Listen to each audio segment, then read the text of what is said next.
To clean up storage space on Honor 600, first of all, we'll need to open settings on our device. Next step is to scroll down to the storage, and then we can scroll down again to the cleanup.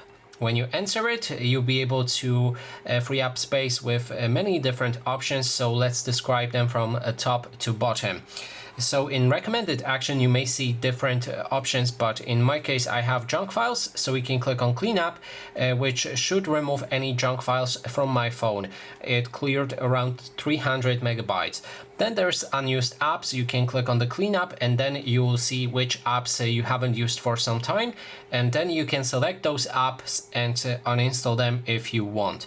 Then there's options for duplicate files. If you have duplicate, for example, photos, you'll be able to then select those files and remove them to free up some space. Probably you have a lot of duplicate photos.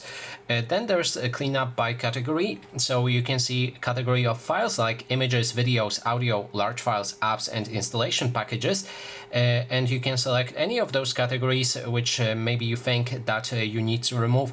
So if we enter audio, as you can see, there's a few different audio files. We can select any of those audio files and then free up some space. And you can do it with the rest of those options.